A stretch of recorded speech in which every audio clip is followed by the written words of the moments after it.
네,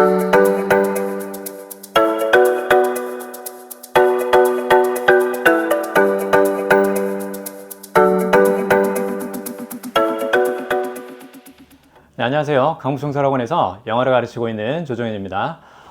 이번 9월 평가원 모의고사 분석 및 향후 학습법에 대해서 여러분과 함께 고민을 좀 해볼 건데요. 시험은 좀 어떠셨나요? 일단 뭐 어려웠다라는 반응이 지배적이었는데, 그러면 우리가 그 어려운 시험에 대해서 어떻게 생각을 해야 되고, 그리고 수능에 대해서는 또 무엇을 준비해야 되는지 오늘 우리가 이야기할 점은요. 자, 먼저 9월 평가원 모의고사에 대해서 가볍게 리뷰를 좀 해볼 거고요. 자, 그리고 나서 2024년 수능에 대해서, 즉 올해 우리가 11월 달에 치르게 될 수능을 어떻게 공부하는 게 좋은지 전반적인 공통적인 얘기, 그리고 또 내가 이번에 받은 성적에 따라서는 또 어떻게 준비하는 게 좋은지 성적별 이야기를 좀 더 드리도록 하겠습니다. 자, 이 영상을 끝까지 쭉 따라오시면서요, 내가 어떤 고민을 했고, 그리고 내 고민이 어떻게 해결될 수 있는지를 이 영상 속에서 발견할 수 있을 테니까요, 나가지 마시고 잘 따라와 주시기 바랍니다. 자, 그러면요.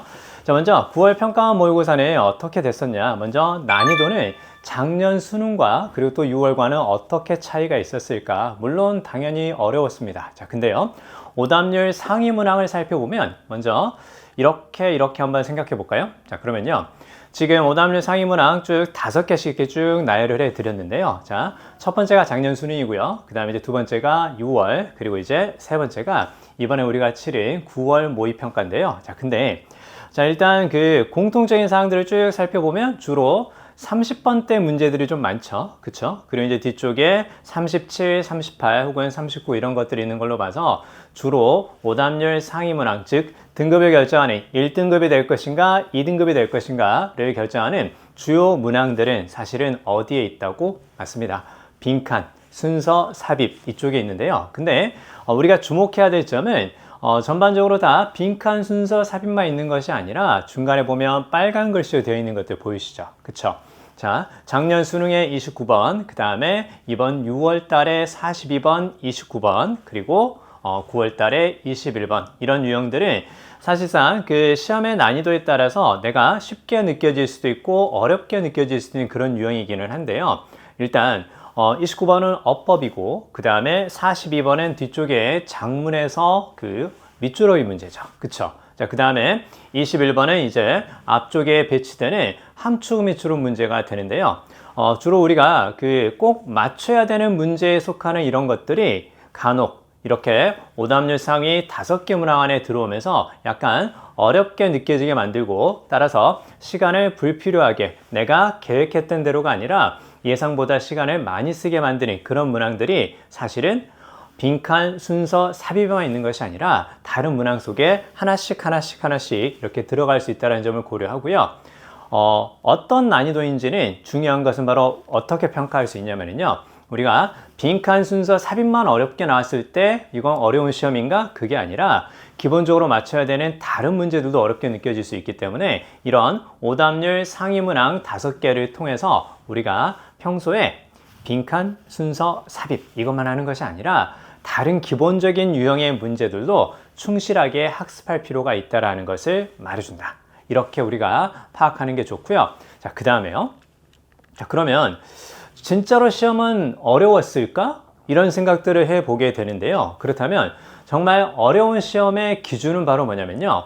오답률이 50% 이상이 되는, 즉 수험생의 절반 이상이 틀린 문제들이 과연 몇 개였을까? 이렇게 보고 판단하는 거거든요. 자, 볼까요? 자, 이번 9월 평가원은요, 무려 15개입니다. 자, 그리고 6월 평가원은 14개, 그리고 작년 수능은 9개입니다. 자, 그러면 우리가 그냥 단순히 오답률 상위 문항 5개만 가지고 판단할 것이 아니라 전체적인 오답률 50% 이상의 문제의 개수를 우리가 세어보면 이거 확실히 어려운 시험은 어려운 시험이었다는 거죠.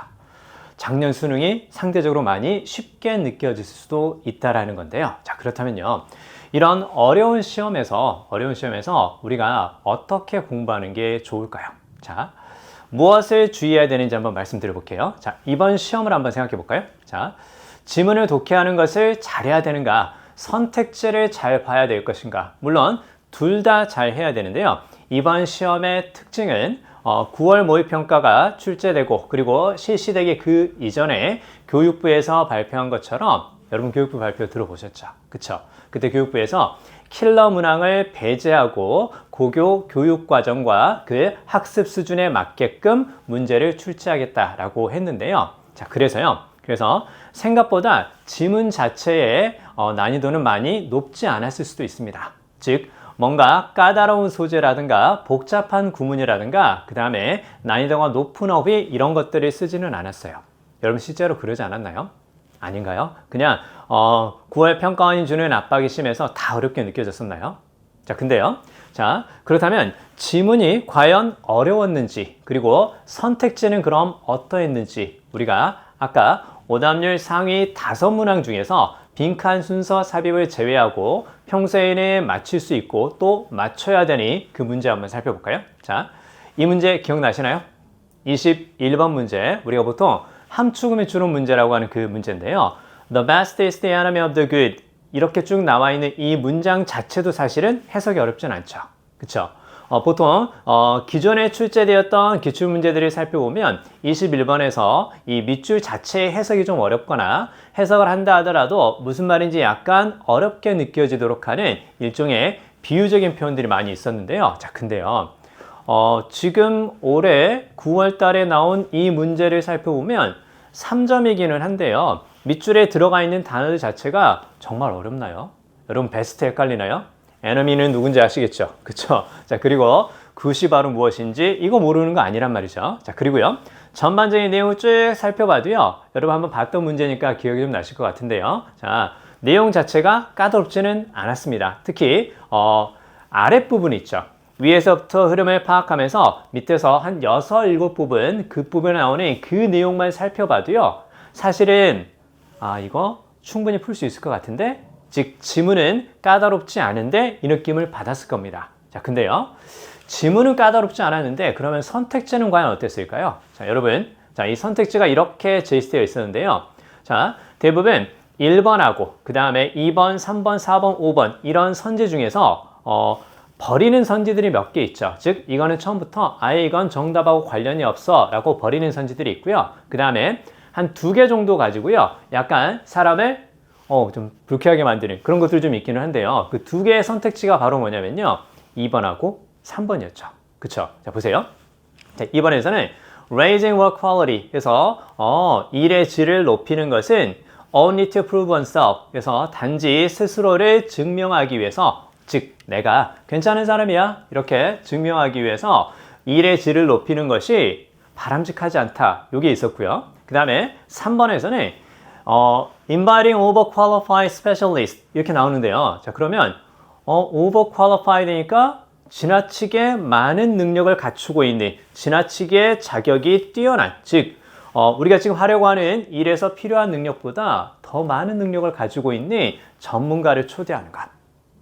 To a project, 한 프로젝트에 inviting overqualified specialist to a project, 즉 한 프로젝트에 지나치게 능력이 뛰어난 전문가를 초대하는 것은 leads to bad ends, 그래서 나쁜 결과로 이어진다. 사실은 2번과 3번 둘 다 비슷한 느낌이기는 합니다. 자, 그러나 왜 정답이 2번일까요? 즉 3번은 왜 정답이 아닐까요? 3번에 무엇 때문에? 3번에 overqualified 이 표현 때문에 답이 될 수 없다라는 거 혹시 잘 알고 푸셨나요?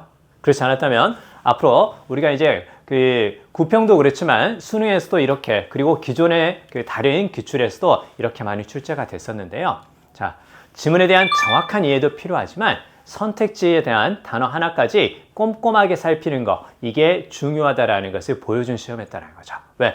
지문 자체가 지나치게 까다롭거나 난해한 소재를 사용한다면 기존에 교육부에서 발표했던 그 취지대로 출제가 안 된 것이라고 판단할 수 있기 때문에 그렇겠죠.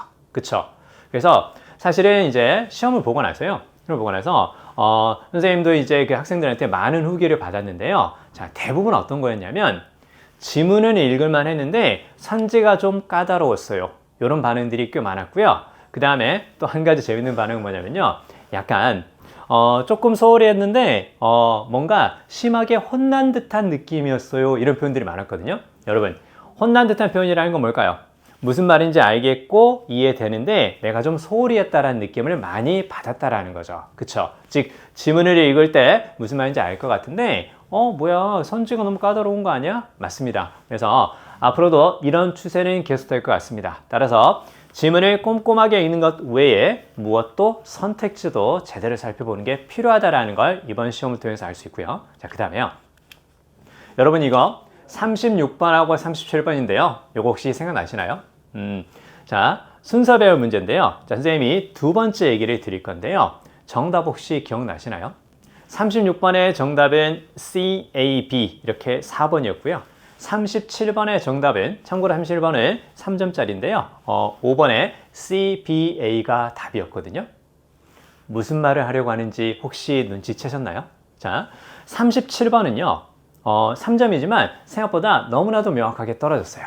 그래서 딱 5번이 답이라는 감을 확실히 잡았거든요. 근데요. 36번은요. 2점인데요. 좀 헷갈려요. B로 시작해도 답이 될 것 같고 C로 시작해도 답이 될 것 같거든요. 그래서 그런가요? 37번이 C니까 36번도 C로 시작하는 건 아닌 것 같은데 똑같이 C로 시작하는 순서 배열 문제가 두 문제 나올 리가 있을까? 지금까지 그랬던 거 없는 것 같은데 이런 식의 생각을 하다 보니까 처음에 4번이라고 답을 어느 정도 감을 잡고 풀었음에도 불구하고요. 마지막에 37번의 선지를 고려하면서 36번의 선지를 바꾸게 되는 그런 잘못된 일이 발생할 수 있다는 거죠. 자, 무슨 얘기를 드리는 거냐면요. 이런 순서 배열 같은 문제에서는 선택지에 대한 편견을 버리는 것이 필요하다는 얘기입니다. 즉, 둘 다 C로 시작할 수도 있고요. 둘 다 B로 시작할 수도 있다는 겁니다. 즉, 내 자신을 믿고 내가 했던 독해력을 바탕으로 풀었던 지문에 대한 이해력을 바탕으로 하는 것이 좋은 것이지 단순히 선택지를 가지고 고민하는 것은 불필요하다는 거죠. 자, 이 두 가지가 정말 중요한 얘기였기 때문에 이렇게 말씀을 드렸고요. 자, 그러면 이번 9월 평가원 모의고사는 과연 그럼 어땠을까? 총평을 해본다면요. 많이 어렵게 느껴지지 않았는데 쉽게 풀었는데 쉽게 틀렸다라는 그런 느낌이거든요. 즉, 킬러는 없었지만 킬러였다라는 겁니다. 사실상 성적이 잘 안 나온 친구들이 많았기 때문에 그렇다라는 거고요. 자, 그리고요. 자, 잘 읽고 잘 푸는 전공법이 중요하다라는 것을 다시 한번 우리에게 새겨준 그 시험이지 않았을까 싶습니다. 자, 그러면요. 자, 이렇게 아까 우리가 오답률 상위 50% 문항이라든가 오답률 상위 그 5개 문항들을 쭉 살펴보면서요. 그럼 정말 작년 수능보다도 어려웠고 6월보다도 어려웠으니까 그러면 수능은 설마 이렇게 어렵진 않겠죠? 이렇게 생각할 수 있거든요. 자, 근데요, 여러분요. 9월 평가원 모의고사의 11월 버전이면 어떻게 될까요? 그쵸? 여러분, 방심은 금물입니다. 방금 전에 얘기했던 것처럼 전공법으로 잘 읽고 잘 푸는 거, 그게 중요하다는 얘기입니다. 자, 그러면요. 올해 수능은 그러면 이렇게 9월만큼 어려울 수 있다는 것을 각오하고 혹은 예상하고 우리가 이제 공부를 해 나가는 건데요. 자, 수능 영어를 그러면 어떻게 학습하는 게 좋을까요? 평가원 수능 출제 경향에 대해서 가볍게 살펴보고 몇 가지 당부 말씀을 드리고 오늘 이 영상을 마무리하도록 하겠습니다. 자, 끝까지 함께 해주세요. 자, 먼저 기본 방향은 동일합니다. 어휘, 정확성, 단서 이용, 지문 이해, 그리고 문단 구성에서 문단 구성이라는 것은 순서 배열과 문장 삽입 문제를 출제하겠다. 자, 그 다음에 또 주요 유형으로는 듣기가 있죠. 그 다음에 간접 말하기 유형 역시 듣기에 포함되는 거고요. 우리 듣기 마지막에 보면 남자의 말에 이어질 여자의 응답을 알맞은 것 이런 식의 문제들이 있죠. 자, 그 다음에 순수 읽기가 있고요. 우리가 말하는 독해, 그 다음에 간접 쓰기. 순서 배열이라든가 문장 삽입 이런 문제들 역시 유형의 변화는 없고요. 자, 그 다음에 EBS 간접 연계가 된다고 계속해서 이야기를 하고 있습니다. EBS 교재에 대한 학습도 병행하는 것이 필요하다는 얘기죠. 이건 이따 후반부에 조금 더 주의사항에 대해서 말씀을 드리도록 하겠고요. 그 다음에 읽기하고 쓰기 문항 제작 조건이 있는데요. 이거 가볍게 한번 살펴보고요. 평가원에서 이렇게 출제하는 조건들이 우리는 학습자의 입장에서 어떻게 접근해야 될까? 그 얘기를 좀 더 드리겠습니다. 자, 먼저요. 지문이 authentic 해야 된다. 무슨 말? 시험 출제를 위해서 억지로 꾸며낸 지문은 출제하지 않겠다. 이건 학습자의 입장에서는, 수험자 입장에서는 어떤 걸 의미하냐면요. 맞아요.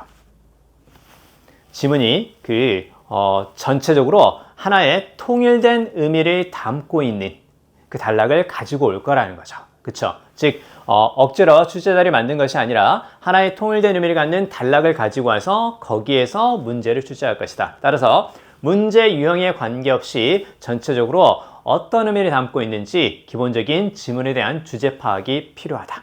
이렇게 우리가 이해하는 거고요. 그 다음에 문항의 난이도가 요구하는 만큼의 문제 해결의 단서가 주어져야 한다. 무슨 얘기? 지문 속에서 바로 정답에 대한 단서를 찾을 수 있다. 이렇게 우리가 파악하는 거고요. 자, 그 다음에 지나치게 긴 문장이나 문맥상으로도 뜻이 분명하지 않은 표현은 피한다. 사실 이 부분은 이렇게 이야기를 하지만 이건 보는 사람에 따라서 기준이 다를 수 있습니다. 특히 이번도 그랬고요. 작년도 그리고 6월 달도 그랬는데요. 한 문장이 5줄 정도까지 되는 그런 긴 문장 출제됩니다. 그리고 문맥상으로도 뜻이 분명하지 않은 표현은 야, 이 정도는 분명히 파악할 수 있을 거라고 생각하고 출제한 건데 너 이 정도의 문맥이 안 되니? 이렇게 평가원에서 출제자들은 생각할 수도 있다는 얘기거든요. 따라서 이 문장은 긴 문장 안 나온다. 문맥 몰라도 된다. 이렇게 생각하지 마시고요. 보는 사람의 기준에 따라서, 즉 출제자의 기준에 따라서 달라질 수 있는 부분이기 때문에 긴 문장 얼마든지 출제될 수 있으니까 문장을 하나씩 제대로 보는 연습, 그 다음에 옆에 있는 단어와 옆에 있는 문장들을 활용해서 전반적인 문맥을 파악하는 연습은 여전히 필요하다는 얘기입니다. 자, 그리고요.